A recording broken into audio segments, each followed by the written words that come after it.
All right. So, dude named What the 40K made a video on the female custodies controversy shit, and I think it's fucking hilarious. So, we're gonna watch it today, and I'm gonna eat your butt. Whoa. I'm not allowed to say that. Anyway, let's start the video. Welcome back to the 21.8 thousand grimdark subscribers of my channel, and a friendly hello to the 55% who are not subscribed. Hell yeah, get that plug! Do that plug, my nigga! Initially, I had plans to make an Eldar thematic list build, one focused on a very fast craft world. But I decided to pivot and make this Sunday's video on the topical issue of female custodies. It felt a bit obligatory for a channel named What the 40K, a channel which was made with 40K critiques in mind. You guys know I like to share my thoughts and analyze after all. Are you ready to talk about some Adaptus Custodes, bro? Hell yeah! Like the title implies, the retconning switcheroo of the custodies is not something I agree with, and in this video I will go through the reasons and rationale which inform my position. As for the unique take I can bring to this topic, my intent is to keep the social political stuff aside. Sadly, he's going to fail. Sadly, he's going to fail. Sadly, he is going to fail. And that's okay, you're allowed to fail. But when you tell me that you're going to give me a good video without social commentary, and then you fail like 2 points in and start putting in like anti-leftist memes, well then, what the fuck? Aspirant Custodies retcon is in poor taste, irrespective of all of that. And I get that this is a polarizing topic, one which fans the emotional fires of those passionate. And so I think it's best to discuss it amicably, and not to turn things into a dunk fest one way or another. Not gonna lie, this nigga gonna put some good ass dunks in this video. That shit about to be fire as fuck. Like, watch this shit. Actually, no, we're just gonna skip to when he starts making points. The consequence of retcons. Like with anything, retcons can be good or bad depending on the context. If, for example, you made a trilogy of sequels, where beloved legacy characters were assassinated, or the stakes were absurd, which followed a laughable plot, somehow Palpatine returned.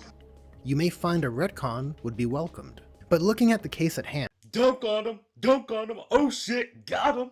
Oh shit! They fucked him up! Oh my god, they're lying on the floor, they're fucking bleeding, they're crying! Damn, he got their asses. And that shit's fucking great. I'm fucking milking right now.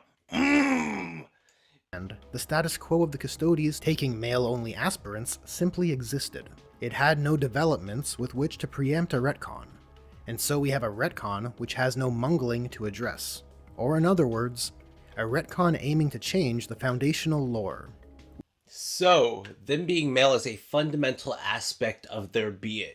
The custodies couldn't change to adding in female warriors later because it is a fundamental part of the lore that they are male, and adding in women would make it change the fundamental values? I don't completely understand that. Maybe I'm just too fucking stupid. So we're just gonna move on. Because I've tried to like respond to this thing 3 times and I just like fucking failed each and every time. Which is almost always going to be a bad idea.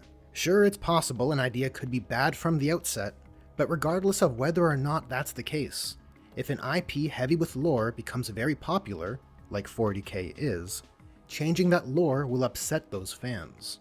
And upsetting your fans is not something you want to do. Put aside the moral or emotional reasons and look at it pragmatically. Those fans are the foundational core an IP and business has been built upon. And the reason you want to avoid retconning foundational, unmungled lore is because the lore is what your fans, or in other words your customers, are invested in. If the lore can change on a whim, then fans will inevitably lose their attachment to it. Okay, so basically, changing the demographics of a faction changes it so fundamentally that you will lose interest in the entire IP as a whole. I don't think this is true.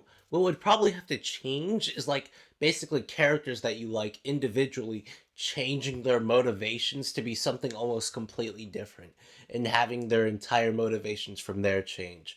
Because I don't know about you, But I see retcons in comic books all the time, and the only time people get mad at them is when like there's like a gender that changes or some shit.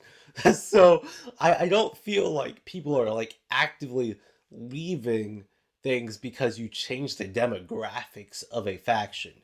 That just seems either retarded or there's probably a bit of an issue going on in that community. I'm not gonna say it's like a big top priority issue that you would have to solve right away, but like there's probably a bit of an issue in that community. What even is a female transhuman?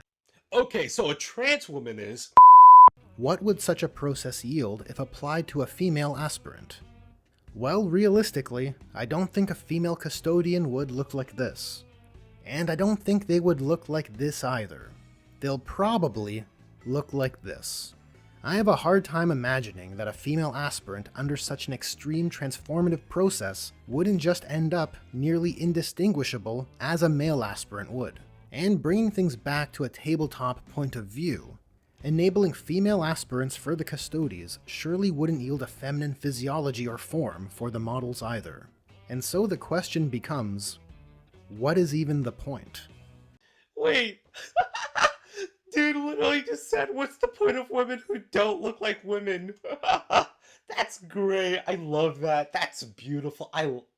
Oh my god, that's amazing. Representation in the Grimdark.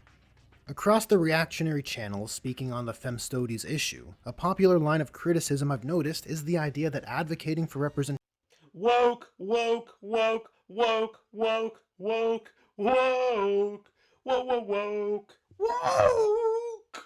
in 40k is on the face of it absurd.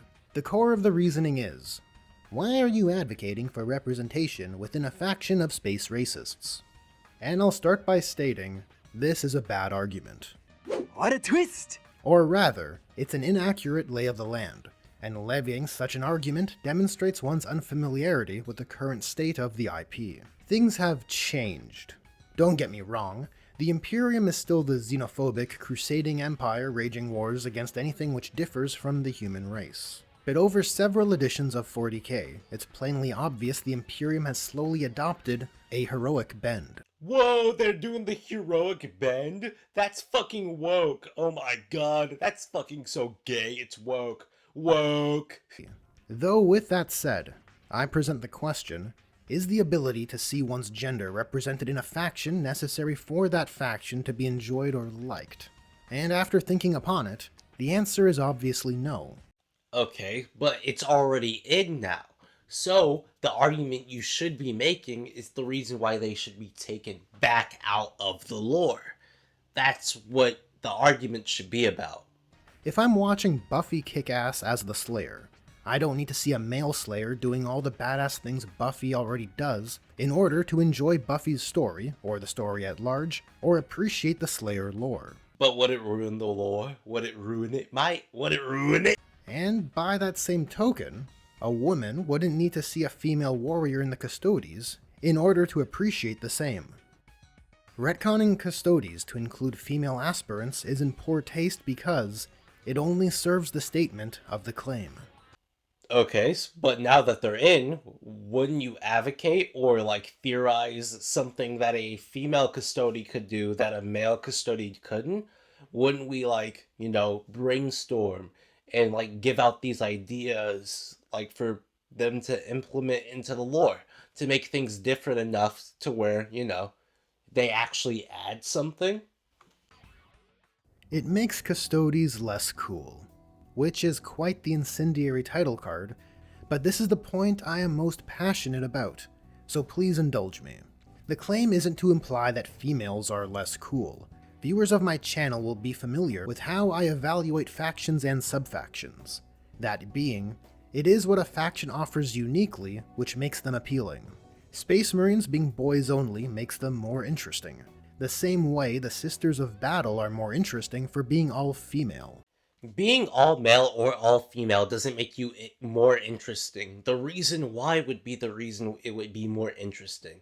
Like, if they're only males because of a dramatic process of change, yeah, that makes it more interesting because the dramatic process of change could eventually be broken, and what would that mean for everybody if you start breaking that process and then women custodians start existing? Well, maybe that would cause some friction. Maybe that would cause new shit, like new factions to break out and stuff. It could cause things like that. I don't know. I'm just a retard. The same principle extends to unique niche units as well, like Slaanesh Demonettes or Eldar Howling Banshees. It gives those factions and units a unique quality over the majority of factions which are either mixed or not applicable. Now, Custodies previously being a boys-only faction was not something it held uniquely, as it was shared with the Space Marines, but the Adeptus Custodies uniquely leveraged its boys-only status for what I would claim is their best thematic element: the Talons of the Emperor. The combination, nay, the cooperation, between the Adeptus Custodies and the Sisters of Silence. I will say, as the new codex goes, I am perturbed, as I deem this 10th edition codex still poorly serves this theme from a game mechanics point of view, but that's a topic for a different video.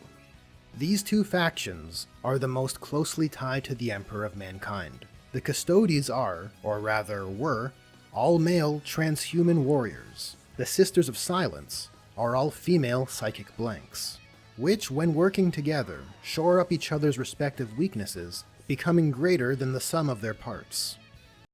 Okay, so if you add female custodies, you would just add dudes to the Sister of Battle, bro. That shit would be fucking hilarious. Well, not hilarious, because hilarious would mean it would be emasculating or whatever. Which, having dudes just hanging out with women? Based, That shit just seems cool as fuck to me. But, you know, their unique trait would just change, right? All males, all females. Well, it would just turn into,